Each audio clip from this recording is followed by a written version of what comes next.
وسيدتنا فاطمة وسيدتنا زينب وسيدنا حسن وسيدنا حسين وعلى آله وصحبه وبارك وسلم. الحمدللہ رب العالمین والصلاة والسلام علی سید الانبیاء والمرسلین. اللہم صلی علی سیدنا و مولانا محمد وعلی آلہ واصحابہ وبارک وسلم وصلی علیہ. دنیا کے تمام دیکھنے والوں، تمام چاہنے والوں، تمام پیار کرنے والوں کو، اور جہاں جہاں تک اس وقت میری آواز کو سنا اور مجھے دیکھا جا رہا ہے، جنید اقبال کی جانب سے انتہائی محبت کے ساتھ السلام علیکم. ایک بار پھر ناظرین، آپ کو پر نور صبح میں صبح نور کے ساتھ میں خوش آمدید کہتا ہوں. اور آئیے بلا توقف چلتے ہیں حضرت ابو انیس محمد برکت علی علیہ رحمہ کی تالیف اسماء النبی الکریم صلی اللہ علیہ وآلہ وسلم سے رسول اللہ صلی اللہ علیہ وآلہ وسلم کا ایک اسم مبارک پڑھنے اور سننے کی سعادت حاصل کرتے ہیں. سیدنا خیر الانام صلی اللہ علیہ وآلہ وسلم، ہمارے سردار تمام جہانوں سے بہتر، درود و سلام بھیجے اللہ آپ صلی اللہ علیہ وآلہ وسلم پر، آپ صلی اللہ علیہ وآلہ وسلم کے آل پاک اور صحابہ کرام رضوان اللہ تعالیٰ علیہم اجمعین پر. حضرت جابر بن عبداللہ رضی اللہ تعالیٰ عنہما سے روایت ہے کہ حضور نبی کریم صلی اللہ علیہ وآلہ وسلم فرمایا کہ جس شخص میں 3 صفات ہوں، اللہ تبارک و تعالیٰ اس کے لیے موت کے لمحات آسان فرما دیتا ہے اور اسے جنت میں داخل فرما دیتا ہے. پہلی بات کمزوروں کے ساتھ نرمی، دوسری بات والدین کے ساتھ محبت و شفقت، اور تیسری بات اپنے ماتحتوں کے ساتھ حسن سلوک.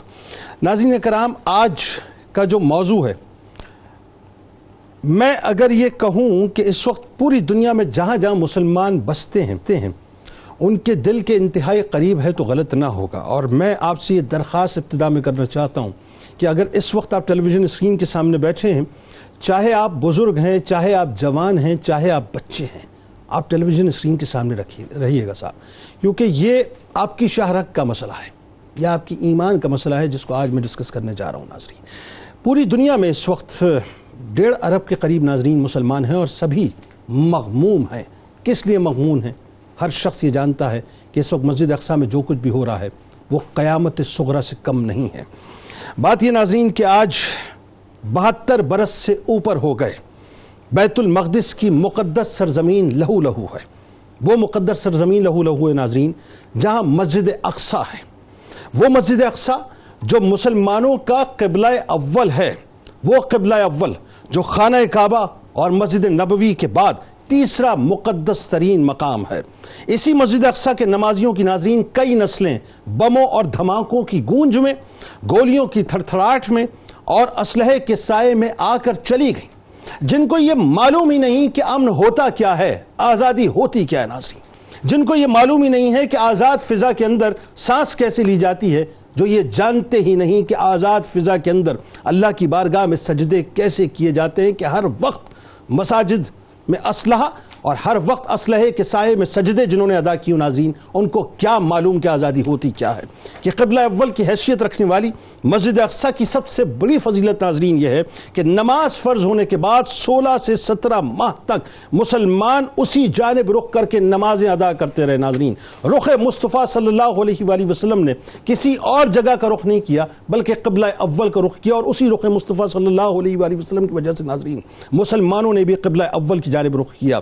یہی وہ مسجد ناظرین جہاں سرکار مدینہ صلی اللہ علیہ وآلہ وسلم سفر معراج کے دوران براق کے ذریعے سے مسجد حرام تک پہنچے، اور یہاں تمام انبیاء کرام علیہ السلام کی امامت کی اور پھر 7 آسمانوں پر سفر پر روانہ ہو گئے. اندازہ کیجئے کہ کیسی قیامت صغریٰ ہے کہ آج رمضان المبارک کے آخری ایام سے لے کر عید اور عید کے بعد سے لے کے اب تک 200 سے اوپر ریکارڈڈ کیسز ناظرین فلسطینی بچے، جوان، بوڑھے شہید کیے جا چکے ہیں، ماؤں بہنوں کو شہید کیا جا چکا ہے، اور 1200 سے اوپر ابھی تک وہاں پر زخمی ہیں جن کی ریکارڈڈ تعداد ہے. یعنی آج قبلہ اول جل رہا ہے، آج معصوم بچوں کو زندہ درگور کیا جا رہا ہے، بہنوں کی عصمتیں لٹ رہی ہیں، ان کو زندہ درگور کیا جا رہا ہے، بزرگوں کو مارا جا رہا ہے، جوانوں کو مارا جا رہا ہے، اور 1 ارب 47 کروڑ مسلمان انگشت بدندہ کھڑے ہیں کہ ہمارے ساتھ کیا ہو رہا ہے، اور سوال کر رہے ہیں بین الاقوامی کمیونٹی سے کہ وہ کمیونٹی ناظرین جو کہ حقوق انسانی کی علم بردار بنتی ہے، آج مسلمانوں کی داد رسی کے لیے کوئی بھی تیار نہیں ہے. لہٰذا مجھے کہنے دیجئے یہ جملہ کہ کوئی آپ کا مددگار اور حامی نہیں ہوگا، بس یوں سمجھ لیجئے کہ بجھی عشق کی آگ اندھیر ہے، مسلمان نہیں راک کا ڈھیر ہے. ہم جب تک دوسروں کی طرف نگاہیں کر کے بیٹھے رہیں گے اسی طرح سے پٹتے رہیں گے، مرتے رہیں گے. ہمیں خود اپنے پاؤں پر کھڑے ہو کے اپنے مقدمے کو لڑنا ہوگا. کیسے لڑنا ہے، کس طرح لڑنا ہے، یہ بیٹھ کے 57 اسلامی ممالک سیدنا علی و سیدتنا فاطمہ و سیدتنا زینب و سیدنا حسن و سیدنا حسین وعلی آلہ و صحبہ و بارک وسلم. علی و سیدتنا فاطمہ و سیدتنا زینب و سیدنا حسن و سیدنا حسین وعلی آلہ و صحبہ و بارک وسلم. ہمارے ساتھ 3 شخصیات اس وقت موجود ہیں جو یقیناً کسی تعارف کی محتاج نہیں. پہلی شخصیت آپ کے ہمارے ہم سب کے انتہائی قابل احترام ہیں، ممتاز عالم دین ہیں، محترم جناب مفتی محمد اسحاق مدنی صاحب. دوسری شخصیت آپ کے ہمارے ہم سب کے ہر دل عزیز ممتاز عالم دین محترم جناب ڈاکٹر سید وقاص ہاشمی صاحب. اور تیسری شخصیت آپ کے ہمارے ہم سب کے انتہائی پسندیدہ ممتاز عالم دین اور اب ماشاءاللہ ممبر ہیں اسلامی نظریاتی کونسل کے محترم جناب ڈاکٹر عمیر محمود صدیقی صاحب. آپ تینوں کو میں خوش آمدید کہتا ہوں. السلام علیکم. آغاز آپ سے کرتے ہیں. سب سے پہلے علامہ صاحب یہ بتائیے کہ قرآن کیا کہتا ہے مسجد اقصیٰ کی فضیلت کے حوالے سے؟ بسم اللہ الرحمن الرحیم. آج جس موضوع کا آپ نے انتخاب کیا، اللہ تبارک و تعالی ہمیں توفیق عطا فرمائے کہ ہم اس جگہ کی اہمیت کو سمجھیں، جانیں، اور جو اس وقت لوگ اس حوالے سے آگاہ نہیں ہیں ہم درست طور پر انہیں آگاہ کر سکیں کہ معاملہ کیا ہے اور اس جگہ کی اہمیت اسلام میں کس قدر بیان فرمائی گئی ہے. پہلی بات تو یہ ہے کہ حضور اکرم صلی اللہ تعالی علیہ وآلہ وسلم نے جب مسجد اقصیٰ میں جا کر انبیاء اکرام علیہ السلام کی امامت فرمائی ہے، اور اس کے ساتھ ساتھ جب نماز فرض ہوئی معراج کی شب تو 17 ماہ کم و بیش حضور صلی اللہ تعالی علیہ وآلہ وسلم اور آپ کے صحابہ نے بیت المقدس کے رخ کر کے نماز کو ادا فرمایا. اسی بات کو اللہ تبارک و تعالی نے قرآن پاک میں یوں بیان فرمایا، سبحان الذی اسری بعبدہ لیلا من المسجد الحرام الی المسجد الاقصیٰ، یعنی مسجد حرام سے مسجد اقصیٰ تک کا جو میرے آقا علیہ الصلوۃ والسلام کا زمینی سفر ہے، جس کو معراج سے تعبیر فرمایا گیا، اسرا سے تعبیر فرمایا گیا، زمین کی سیر سے تعبیر کیا گیا، تو اس کا جو آغاز ہے مسجد حرام سے ہے اور جو اس کا اختتام ہے الی المسجد الحرام من المسجد الحرام الی المسجد الاقصیٰ. چونکہ الی جو ہے وہ انتہائی غایت کے لیے آتا ہے، اختتام کے لیے آتا ہے کلام عرب میں کسی بھی شے کی انتہا کو بیان کرنے کے لیے، تو الی المسجد الاقصیٰ فرما کر مسجد اقصیٰ کی اہمیت کو ذکر کیا گیا اور فرمایا گیا الذی بارکنا حولہ، کہ مسجد اقصیٰ وہ جگہ ہے کہ جس کے ارد گرد ہم نے بڑی برکتیں رکھی ہیں، دنیاوی برکتیں بھی ہیں اور دینی برکتیں بھی ہیں. دنیاوی برکتوں کے اعتبار سے مفسرین نے لکھا کہ یہ جگہ بہت خوبصورت ہے، یہاں پہ نہریں ہیں اور بہت بہترین باغات وغیرہ، اس دور کے اعتبار سے جو وہاں پہ چیزیں تھیں ان تمام چیزوں کو ذکر کیا گیا. اور دینی برکتوں کا یہ بیان فرمایا گیا کہ یہاں پر اللہ تبارک و تعالیٰ کے نبیوں کی آمد کا سلسلہ رہا. یہ وہ جگہ ہے جہاں حضرت ابراہیم علیہ الصلوۃ والسلام اور آپ کے بھتیجے حضرت لوط علیہ الصلوۃ والسلام نے اولاً قیام فرمایا اور وَنَجَّيْنَاهُ وَلُوطًا إِلَى الْأَرْضِ الَّتِي بَارَكْنَا فِيهَا کہہ کے اللہ تعالیٰ نے بیان فرمایا کہ نمرود سے اور ان لوگوں سے جو ہم نے نجات ان کو بخشی ہے، اس زمین میں جب یہ تشریف لائے ہیں تو اس زمین کو ہم نے ان کے لیے نجات کی جگہ قرار دیا. حضرت داؤد علیہ الصلوۃ والسلام یہاں تشریف فرما رہے، حضرت سلیمان علیہ الصلوۃ والسلام یہاں تشریف فرما رہے. اللہ تبارک و تعالیٰ کے نبیوں کی آمد یہ جگہ رہی، وحی کا نزول رہا، تو دینی برکتیں اس اعتبار سے. پھر حضرت سلیمان علیہ الصلوۃ والسلام کا جنات سے اس جگہ کو تعمیر کروانا، قبۃ الصخرہ جو مشہور ہے وہاں پہ، یہ تمام چیزیں جو بیان کی گئیں یہ سب دینی برکتوں کے اعتبار سے یہاں پہ ذکر فرمایا گیا. ڈوم آف دی راک جس کا آپ ذکر فرما رہے ہیں، یہاں پر رسول کریم صلی اللہ علیہ وسلم نے اپنا حضور صلی اللہ علیہ وسلم نے اپنے براق کو جو ہے باندھا تھا یہاں. لوگوں کے ذہنوں میں یہ ذرا مسکنسیپشن کلیئر ہونا چاہیے کہ گولڈن کلر کا جو گنبد ہے یہ ایکچوئل مسجد کا گنبد نہیں ہے. جی جی, یعنی اگر اس کے میں تھوڑا سا پروپورشنلی اس کو لوگوں کو سمجھاؤں تاکہ لوگوں کو کلیئرٹی آئے کہ لیٹ سپوز, اگر ناظرین ذرا سمجھیے گا کہ اگر فرض کیجئے کہ میں اس وقت یہاں بیٹھا ہوں تو یہ سمجھ لیں کہ یہ مسجد اقصیٰ ہے. مسجد اقصیٰ کے فرنٹ کے اوپر جو ہے یہ ڈوم آف دا راک ہے جو گولڈن کلر کا گنبد ہے. اگر تھوڑا سا مجھے کیمرے میں دکھائیں, میں پھر ریپیٹ کرتا ہوں, یہ مسجد اقصیٰ ہے. یہ مسجد اقصیٰ یہاں پر آ گئی, اس کے بالکل آگے یہ گولڈن کلر کا جو گنبد ہے جو کہ نمایاں ہوتا ہے, یہ ڈوم آف دا راک ہے. اور مسجد اقصیٰ کا آپ یوں سمجھ لیجئے کہ اگر یہاں پہ مسجد اقصیٰ ہے تو اس کا یہ ویسٹ بنے گا, یہاں پہ یہ جو ہے دیوار گریا ہے. جی بتائیے. جی بہت اچھا کہ آپ نے وضاحت کر دی تاکہ لوگوں کے ذہنوں کے اندر کلیئر ہونا چاہیے سارا معاملہ. تو یہ جگہ ہمیشہ سے بابرکت رہی ہے, یعنی یہ نہیں کہ فقط میرے آقا علیہ الصلوۃ والسلام معراج میں پہنچے تو یہ جگہ برکت والی ہو گئی, بلکہ اللہ تعالیٰ کے نبیوں کے دور میں ہر دور کے اندر یہ جگہ برکت والی. حضرت ابراہیم علیہ الصلوۃ والسلام ابو الانبیاء ہیں, تمام انبیاء کرام علیہم السلام, پھر آپ کی نسل مبارکہ سے, کیونکہ 2 صاحبزادے آپ کے ہوئے, حضرت اسحاق علیہ الصلوۃ والسلام سے, پھر حضرت یعقوب جن کا لقب اسرائیل ہوا, پھر ان کی اولاد کو بنی اسرائیل کہا گیا. تو وہاں پورا سلسلہ آگے بڑھا. ادھر سے حضرت اسماعیل علیہ الصلوۃ والسلام کی نسل مبارکہ سے میرے اور آپ کے آقا حضور خاتم النبیین صلی اللہ تعالی علیہ وآلہ وسلم تشریف لائے. تو اس اعتبار سے یہ جگہ بہت بابرکت جگہ ہے اور اس کو قرآن پاک میں بار بار برکت والا قرار دیا گیا. یہاں سے اندازہ لگائیے کہ حضرت موسیٰ علیہ الصلوۃ والسلام اپنی قوم کے ساتھ جب فرعون کے سارے دریا نیل میں غرق کر دیا گیا تو کہا یا قوم ادخلوا الارض المقدسۃ التی, کہا کہ آپ مقدس سرزمین کی طرف آ جاؤ. اور مقدس سرزمین کون سی تھی؟ یہی جگہ تھی جہاں حضرت موسیٰ علیہ الصلوۃ والسلام اور آپ کے جو ماننے والے تھے وہ یہاں پر آ کے تشریف فرما ہوئے. اچھا اس میں ایک بات اور ذرا فرمائیے گا تاکہ اور لوگوں کو کلیئرٹی آئے.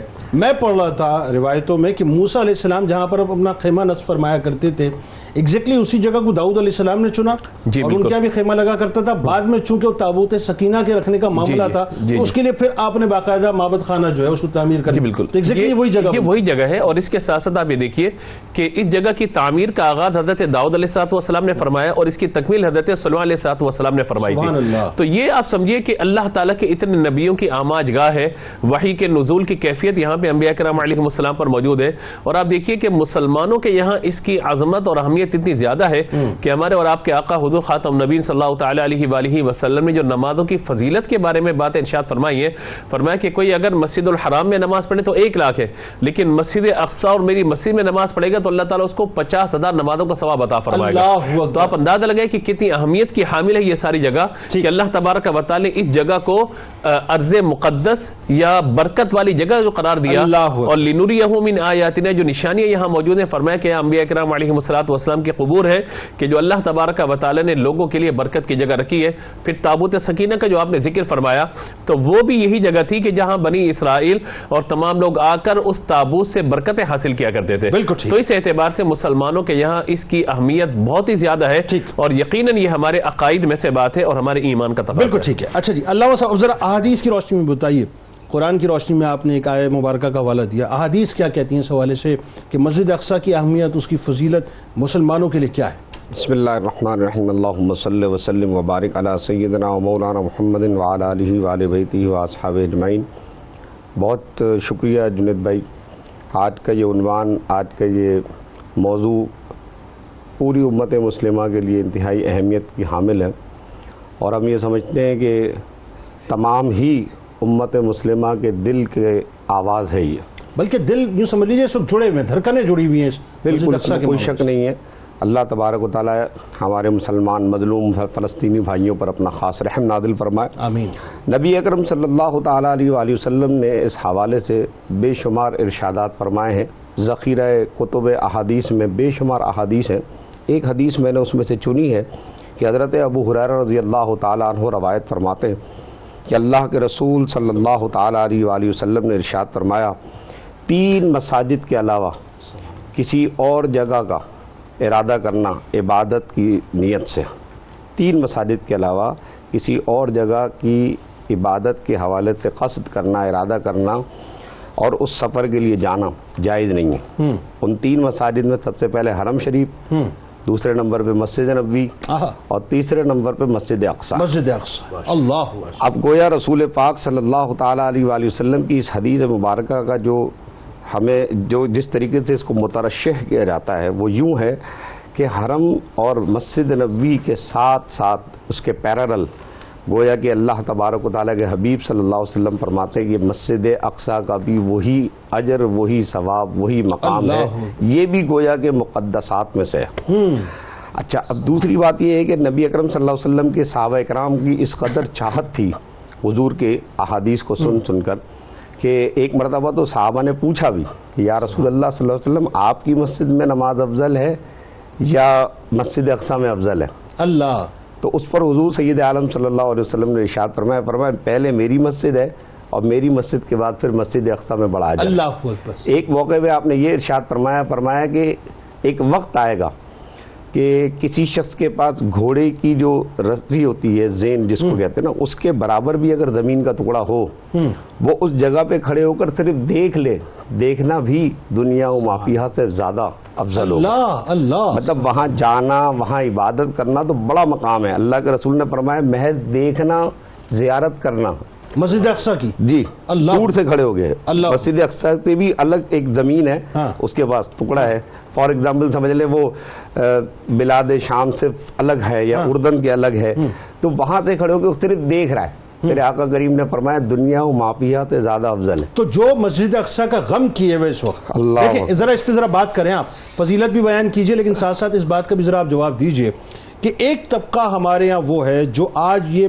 متجددین میں ظاہر وہ طبقہ ہے کہ آپ جب بھی بات کرتے ہیں مسجد اقصیٰ کے غم کی بات کرتے ہیں، فلسطین کے غم کی، تو سوال یہ اٹھاتے ہیں کہ کاہے کو غم اور کس بات کا غم؟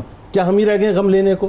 تو جو آپ بتا رہے ہیں اگر یہ غم ہم نہ لیں سرکار علیہ السلام کی فرامین کی روشنی میں، تو پھر اور کون سا غم لیں گے صاحب؟ بالکل، یہ ظاہر سی بات ہے، یہ غم تو اجر کا باعث ہے، اجر کا باعث ہے۔ جس طرح دیکھنے پر اتنا اجر مل رہا ہے تو اپنے مسلمان بھائی وہ حدیث یاد آنی چاہیے نا جس میں حضور سید عالم صلی اللہ علیہ وسلم نے فرمایا مسلم امہ کے حوالے سے کہ ایک بدن کی طرح ہے کہ کسی ایک حصے میں درد ہو تو پورا بدن جو ہے مبتلا درد ہوتا ہے۔ تو آج اگر ہمارے مظلوم فلسطینی بھائی تکلیف میں ہیں تو اس تکلیف کو ہمیں دل کے قریب سے محسوس کرنا چاہیے۔ نہیں محسوس کر رہے تو اس کا مطلب یہ کہ ہم شاید مسلمانوں کے طبقے میں شمار نہیں ہو رہے۔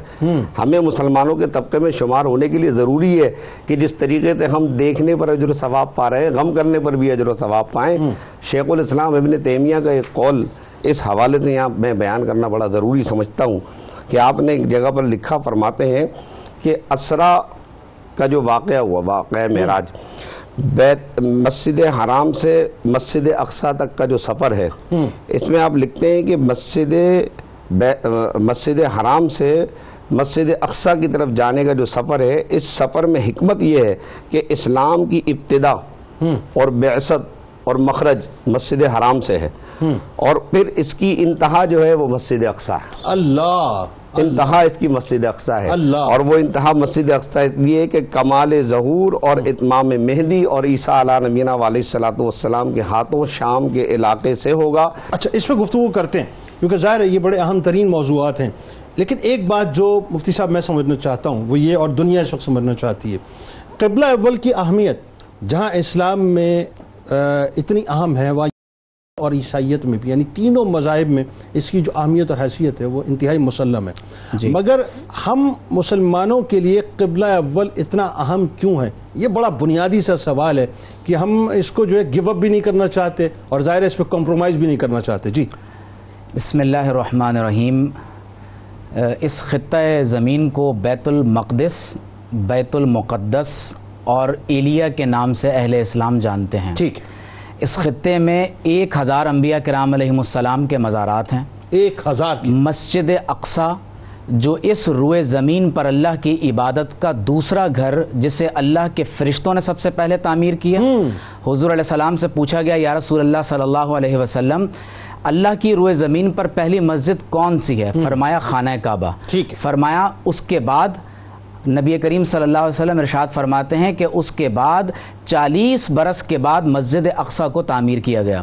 سب سے پہلی تعمیر مسجد اقصیٰ کی فرشتوں نے کی، دوسری تعمیر حضرت آدم علیہ السلام نے فرمائی، اور پھر اس کے بعد اللہ تبارک و تعالیٰ کے فرشتوں نے اس مسجد کی تعمیر فرمائی ہے۔ اسی خطے میں قبۃ الصخرہ جسے ڈوم آف دا راک کہا جاتا ہے، اس کے نیچے وہ مقدس چٹان ہے جہاں سے نبی کریم صلی اللہ علیہ وسلم 7 آسمانوں کے لیے معراج پہ تشریف لے گئے، اور یہ وہ مقام مقام ہے کہ حدیث کے مطابق آپ کی دعا روئے زمین پر کہیں اور قبول نہ ہوتی ہو، یہاں 2 رکعت نماز نفل پڑھ کے دعا کریں، اللہ کی بارگاہ میں مقبول اللہ ہوگی۔ اکبر۔ اسی جگہ پر جس خطے کو ہم قبۃ الصخرہ کہتے ہیں، اس کے بالکل قریب قبۃ النبی ہے، اس کے نیچے ایک مصلی ہے جہاں حضور علیہ الصلوۃ والسلام نے 1,24,000 انبیاء علیہ السلام کی امامت فرمائی۔ قطع کلام کی معذرت، جی، یہ ایگزیکٹلی مسجد اقصی میں جب آپ داخل ہوتے ہیں تو ایک تو اس کا سمجھ لیجیے گراؤنڈ ایریا ہے، ایک اس کا جو انڈر گراؤنڈ ایریا ہے، یا وہاں کی بات نہیں، قبۃ الصخرہ کے بالکل قریب، اگر یہ اسکرین پر دکھا سکیں، قبۃ الصخرہ کے جو گولڈن رنگ کا جو باقاعدہ گنبد بنا ہوا ہے، اس کے بالکل قریب ایک اور گنبد ہے جو ہمارے ہاں عمومی طور پر لوگوں کی نظروں سے پوشیدہ ہے، وہ ٹھیک ہے، تو اس کے نیچے ایک مصلی ہے، اسے قبۃ النبی کہا جاتا ہے۔ پھر اسی کے ساتھ ہی متصل، جس کا آپ نے بار بار ریفرنس دیا کہ ویلنگ وال وہاں پر موجود ہے، میں اسی کی بات کر رہا ہوں ایکچولی، وہ جا کر جو ہے نا انڈر گراؤنڈ وہ جو مصلی فرما رہے ہیں نا، وہ انڈر گراؤنڈ مصلی۔ اچھا، اب آپ یہ دیکھیے کہ جو ویلنگ وال ہے، ویلنگ وال کے ساتھ ہی ایک مسجد براق۔ میں بہت تاریخی طور پر ایک بات کہ یہاں پر وضاحت کرتا چلوں، مسلمان اس کو محض دیوار گریہ سمجھتے ہیں، یہ مسلمانوں کے نزدیک دیوار گریہ نہیں ہے، ہم اسے حایت البراق کہتے ہیں۔ ہم اسے دیوار براق اس لیے کہتے ہیں کہ معراج کی شب حضور علیہ الصلوۃ والسلام کا براق اس مقام پر آ کر ٹھہرا، اور اسی کے ساتھ ایک مسجد براق ہے، اس مسجد براق میں ایک حلقہ موجود ہے، اور 1,24,000 انبیاء علیہ السلام جب کبھی مسجد اقصی تشریف لائے ہیں، انہوں نے اپنی سواری کو اسی حلقے کے ساتھ باندھا ہے، اور حضور علیہ الصلوۃ والسلام نے بھی اسی جگہ اپنے براق کو جو ہے وہ حضرت جبریل علیہ السلام سے بنوایا۔ دنیا کے 3 مذاہب کے لیے یہ جگہ بہت اہمیت کے حامل ہے۔ یہاں بیت اللحم ہے جہاں مسیح علیہ السلام کی جائے پیدائش ہے، یہاں قبۃ مہدی عیسیٰ ہے جہاں عیسیٰ علیہ السلام کا جھولا یا وہ مقام جہاں وہ پیدائش کے بعد کھیلا کرتے تھے، یہیں پر ہی کنیسۃ القیامہ ہے۔ اکارڈنگ ٹو کرسچینٹی یہاں پر عیسیٰ علیہ السلام کو ایک خاص مقام پر مصلوب کیا گیا، اور وہیں سے وہ دوبارہ زندہ ہو کر آسمانوں پر چلے گئے، اسے کنیسۃ القیامہ کہتے ہیں۔ اور اسی خطے کے اندر آپ اگر جینیسس چیپٹر 15 ورس 18 کا مطالعہ کریں تو لکھا ہوا ہے کہ then and there the Lord made a covenant with Abraham، اسی وقت خدا نے ابراہیم علیہ السلام سے ایک وعدہ کیا، he said I promise to give your descendants all this land from the border of Egypt to the river of Euphrates، کہ خدا نے حضرت ابراہیم علیہ السلام سے یہ وعدہ کیا کہ میں آپ کی نسلوں کو دریائے نیل سے دریائے فرات تک کا ایک حصہ بطور حکومت عطا فرماؤں گا۔ نیل مصر میں ہے، فرات عراق میں ہے۔ اب بات یہ ہے کہ اس جگہ کی جو حیثیت اس پہ ذرا سا کلام کیجیے، یہ جہاں پہ مسجد اقصی اس وقت ایگزسٹ کرتی ہے، کیوں سارا رولا یہیں کیوں پڑا ہوا ہے؟ ابھی کچھ دیر پہلے ڈاکٹر صاحب نے ایک بڑی اچھی بات کہی کہ یہ وہ مقدسات ہیں کہ جو ہر نظریے اور ہر فکر کے نزدیک مقدس شمار کیے جاتے ہیں، ہر مذہب کے نزدیک، چاہے وہ کرسچینٹی ہو، چاہے وہ جوڈائزم ہو، چاہے وہ اسلام ہو۔ تو اب چونکہ یہاں پر اس قدر برکتیں ہیں اور برکات و ثمرات بے شمار ہیں، تو ہمارے جو وہ لوگ ہیں جو مخالفین ہیں، جو اس پر قبضہ کرنا چاہتے ہیں، اور یہاں پر قبضہ تقریباً ان کا 100% قبضہ ہے، وہ یہاں بنیادی طور پر اپنا ہیکل سلیمانی اثر نو تعمیر کرنا چاہتے ہیں، تاکہ وہ اپنے نظریے اور اپنے عقیدے کے مطابق اس پہ کچھ جو بھی کرنا چاہیں، اس مقصد کی خاطر انہوں نے یہ انتہا کر رکھی ہے۔ جبکہ مسلمانوں کا کہنا یہ ہے، اسلام کا کہنا یہ ہے کہ کیونکہ یہ انبیاء کرام کی آماجگاہ ہے، 1000 انبیاء کرام کے یہاں مزارات بھی ہیں، نبی اکرم صلی اللہ تعالیٰ علیہ وآلہ وسلم نے دنیا کا یہ وہ واحد خطہ ہے جہاں تمام انبیاء کرام نے بیک وقت حضور کی اقتداء میں نماز ادا کی۔ سبحان اللہ، سبحان اللہ۔ تو اس لیے مسلمان مسجد اقصی کی زمین کو یہ فضیلت حاصل ہے، کم و بیش 1,24,000 پیغمبروں نے سرکار مدینہ صلی اللہ علیہ وسلم کی امامت میں نماز ادا فرمائی۔ یہ روئے زمین کا واحد خطہ ہے، اور پھر آپ یہ دیکھیں کہ اس مقام پر، اس جگہ پر جو برکات و ثمرات ہیں، ہمارے پاس وہ الفاظ نہیں ہے کہ ہم ان الفاظ کا جامع بنا سکیں کہ جناب یہ برکات و ثمرات ہے، ایک بہت بڑا وسیع تناظر اس کے اندر موجود ہے۔ تو اب یہاں مسلمانوں کا اپنا موقف یہ ہے کہ یہ چونکہ جناب نبی علیہ الصلوۃ والسلام کی آماجگاہ بھی ہے، آپ یہیں سے معراج پر تشریف لے گئے، وہ لوگ یہ کہتے ہیں کہ جناب یہ جناب سلیمان علیہ السلام نے بنایا تھا، یہ ہمارا ہے۔ ہمارے لیے تو ظاہر قبلہ اول ہے نا کہ 17 مہینے تک رخ مصطفیٰ صلی اللہ علیہ وسلم۔ اچھا، اس میں بھی ایک بات میں یہ کہنا چاہتا ہوں، پیر کرم شاہ الازہری نے ایک جگہ پہ ضیاء النبی میں اس نقطے کو لکھا کہ یہ کعبۃ اللہ شریف ہے اور یہاں رسول اللہ صلی اللہ علیہ وسلم نماز پڑھ رہے ہیں. کعبے کا جو دروازہ ہے اس دروازے کے سامنے حضور نماز ادا فرماتے تھے. اس کے بالکل سامنے جو ہے بیت المقدس ہے. اچھا. تو جب تک مکے میں رہے حضور نے اسی جگہ نمازیں ادا فرمائی ہیں. اور پیر کرم شاہ صاحب یعنی بیت المقدس سے آپ کی محبت کم نہ ہوئی. جو رخ مصطفیٰ صلی اللہ علیہ وسلم سے تھا وہ اس طرح سے تھا کہ اگر میں لوگوں کو یوں سمجھاؤں کہ سامنے کعبہ ہے اور بالکل اس کے سامنے جو ہے بیت المقدس پڑتا ہے. بیت المقدس بھی ہے. اور پھر صاحب یوسف صالحی رحمۃ اللہ تعالیٰ علیہ ایک نقطہ یہ بھی لکھتے ہیں, فرماتے ہیں ایک تو بیت المقدس سے محبت کا اظہار اور دوسرے رسول اللہ صلی اللہ علیہ وسلم کی دل کی ایک خواہش تھی کہ بیت المقدس سے قبلہ چینج کر کے قبلہ کو یعنی کعبۃ اللہ کو قبلہ بنا دیا جائے. تو اس خواہش کی پیش نظر حضور اس جگہ نماز ادا فرما رہے ہیں کہ ڈائریکشن میں بیت المقدس بھی ہے اور کعبہ بھی آ رہا ہے. اب جب مدینے آ گئے تو مدینے آنے میں تو یہ ہوا کہ کعبۃ اللہ کو پیٹھ ہو رہی ہے اور بیت المقدس کی طرف منہ ہے. تو 17 مہینے تک حضور سید عالم صلی اللہ علیہ وسلم اللہ کی بارگاہ میں دعا کرتے رہے کہ میرا قبلہ جو ہے وہ یہ ہو جائے. نبی ہم دیکھ رہے ہیں آپ کا آسمان کی جانب اسی وجہ سے تو اللہ نے فرمایا سیقول السفہاء من الناس ما ولاہم, ان قریب اب یہ بے وقوف کہیں گے کہ کیا ہو گیا ان کو کہ ان کو قبلے سے پھیر دیا گیا ہے. تو اس موقع پر اللہ تبارک و تعالیٰ نے باقاعدہ واضح فرمایا قبلہ اول تو آپ کا وہی ہے کعبۃ اللہ شریف ہے. یہاں پر قبلہ اول سے مراد یہ ہے کہ رخ اس طرف کر کے نماز پڑھا کرتے تھے. اللہ بنیادی طور پہ روئے زمین پہ پہلی مسجد تو کعبۃ اللہ شریف ہی بنی ہے نا, اسی لیے ان اول بیت وضع للناس للذی ببکہ کہا گیا کہ پہلی جو تعمیر ہے وہ یہ ہے.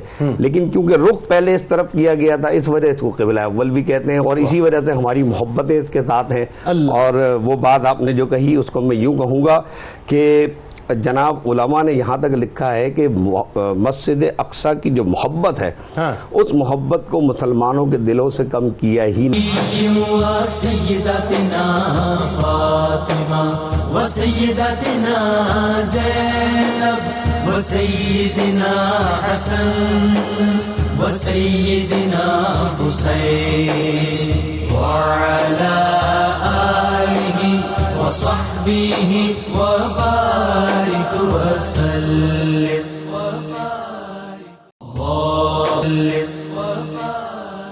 قیامت کی علامات کے علم کے تناظر میں اب یہ بڑی ایک امپورٹنٹ بات ہے جو میں آپ سے سمجھنا چاہتا ہوں. میرا خیال ہے کرکس ہوگا پورا, کیونکہ ظاہر ہے میں یہ سمجھتا ہوں کہ مسجد اقصی جو ہے وہ چونکہ قبلہ اول ہے اس اعتبار سے بھی اور اس اعتبار سے بھی کہ مطلب یہ قرب قیامت کے حوالے سے بھی ہمیشہ یہ ریلیونٹ رہے گی, یہ ارریلیونٹ کبھی نہیں ہو سکتی.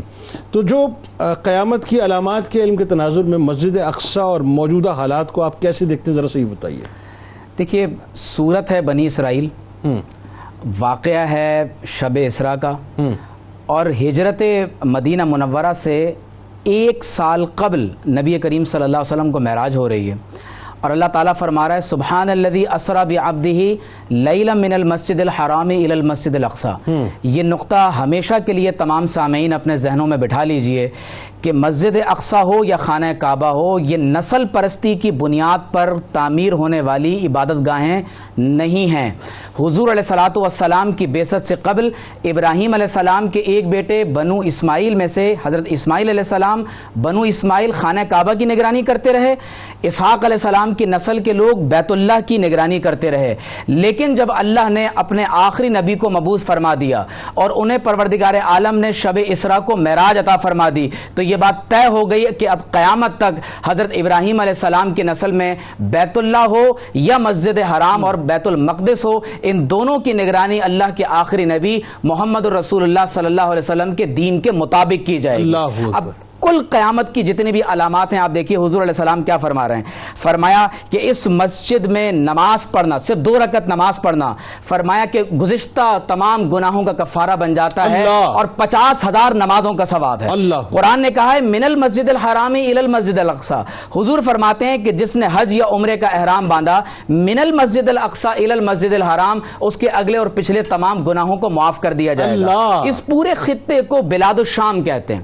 اور حضور علیہ السلام نے فرمایا اذا فسد اہل الشام فلا خیر فیکم, اگر اس خطے میں جنگ برپا ہوگی تو فرمایا پھر میری امت کے اندر خیر باقی نہیں رہے گی.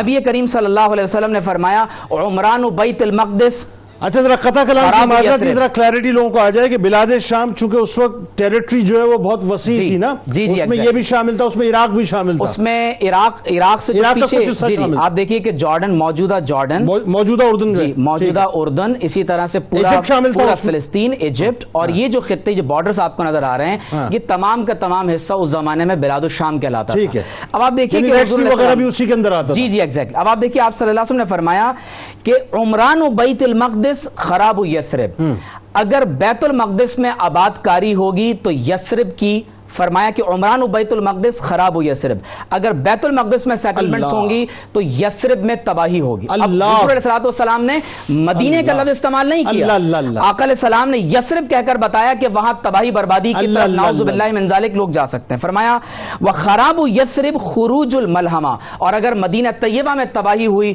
تو فرمایا کہ اس سے بڑی جنگ عظیم شروع ہوگی، اللہ۔ خروج الملحمہ فتح قسطنطینیہ، اور جب بڑی جنگ ہوگی تو پھر قسطنطینیہ دوبارہ ریکیپچر کیا جائے گا۔ اللہ، یہاں ذرا میں رک کے جی، جی۔ ایک سوال کرنا چاہ رہا ہوں۔ قسطنطینیہ سے مراد موجودہ ٹرکی، جی، موجودہ استنبول، ٹرکی۔ ٹھیک ہے، اس کا مطلب خدا نخواستہ میں یہ لوں کہ جو اس وقت جتنا ووکل اور جتنا وائبرنٹ ٹرکی ہے، خدا نخواستہ یہ ایک بار پھر جو ہے کیپچر کیا جائے گا۔ دیکھیے ابھی اس بشارت کی دیکھیے ابھی تناظر ہمیں میں۔ نہیں معلوم کہ اس میں 400 500 کتنے برس باقی ہیں، ٹھیک ہے۔ لیکن اس وقت یقیناً جو ترکی کا کردار ہے، ہم امید کرتے ہیں کہ یہ وقت کے صلاح الدین ایوبی کا کردار ادا کرتے ہوئے اس سلطنت عثمانیہ کی سنت کو زندہ کریں گے جنہوں نے ایک مرتبہ بیت المقدس کو پہلے فتح کیا تھا، اور انشاءاللہ اس کی عظمت کو دوبارہ قائم کریں گے۔ انشاءاللہ۔ اب آپ دیکھیے کہ حضور علیہ الصلوۃ والسلام خود ارشاد فرما رہے ہیں، اور یہ حدیث نہایت ہی قابل توجہ ہے۔ فرمایا کہ تخرج من خراسان رایات سود، فرمایا خراسان سے سیاہ جھنڈے نکلیں گے، یہ لا یردها شیء حتی تنصب بایلیا، فرمایا کہ ان سیاہ جھنڈوں والوں کو کوئی نہیں روک سکے گا یہاں تک کہ ان جھنڈوں کو بیت المقدس پر نصب کر دیا جائے گا۔ اچھا حضور یہاں علیہ رکیے گا ذرا السلام نے سا، جی یعنی ایلیا سے مراد بیت المقدس یعنی سرزمین فلسطین۔ جی، اچھا خراسان سے مراد وہ سارا بیلٹ ہے جہاں پر افغانستان، بلوچستان کا کچھ ایریا، پاکستان کا کچھ افغانستان اس کا ہارٹ ہے نا، اور پاکستان کا جو پورا قبائلی بیلٹ ہے سارا، ٹھیک ہے۔ تو اس سے یہ بات معلوم ہوتی ہے کہ اس بشارت میں بالخصوص پاکستان کا وہ حصہ جو آپ کو قبائلی بیلٹ میں نظر آتا ہے، افغانستان کا حصہ، جی جی وہ یہاں سے جائیں گے، جی یقیناً یہ احادیث مروی۔ اور پھر میں ایک بات یہاں پر آپ کے ساتھ شیئر کروں کہ فاروق اعظم رضی اللہ تعالی عنہ نے جب بیت المقدس کو صلح کے ساتھ فتح کیا ہے، امان لکھ کر دی ہے، فرمایا ان کی جان، مال، عزت، آبرو، ان کی صلیب، ان کے کنیسہ کو امان ہے، تو ضرورت اس امر کی ہے کہ ہم محمد رسول اللہ کی بارگاہ میں گنبد خضرا کی طرف اللہ تعالیٰ ہم تمام مسلمانوں کا حامی و ناصر ہو۔ آپ کو بہت شکریہ، آپ تشریف لائے۔ ناظرین کرام دعا کیجئے مسلمانوں کے لیے، اللہ تبارک و تعالیٰ ہم سب کو ایک کر دے اور ایک بار پھر ہمیں اللہ تبارک و تعالیٰ وہ مقام اور عروج عطا فرما دے۔ آئیے جی کتاب و شفا کی جانب چلتے ہیں، اور نکسیر کو روکنے کا علاج۔ اگر کسی کی نکسیر پھوٹتی ہو تو سورۃ البینہ کو 3 بار پڑھ کر پاک مٹی پر دم کر کے پیشانی پر لگا لیں، انشاءاللہ اس مرض سے شفا مل جائے گی۔ حضرت علی کرم اللہ وجہ الکریم کا قول مبارک ہے کہ اپنے عہد و پیمان کو مضبوطی سے تھام کر رکھو اور خاکساری اختیار کرو تاکہ تم فلاح پا جاؤ۔ ناظرین کرام بس یہ آج کا پروگرام تھا۔ اگر آپ نے ابھی تک ہمیں ٹویٹر پہ فالو نہیں کیا، فالو کر لیجئے، پیج کو اگر ابھی تک آپ نے لائک نہیں کیا تو لائک کر لیجئے، یوٹیوب چینل کو اگر ابھی تک آپ نے سبسکرائب نہیں کیا تو سبسکرائب کر لیجئے، بیل آئیکن کو ضرور کلک کر لیجئے گا۔ وسلم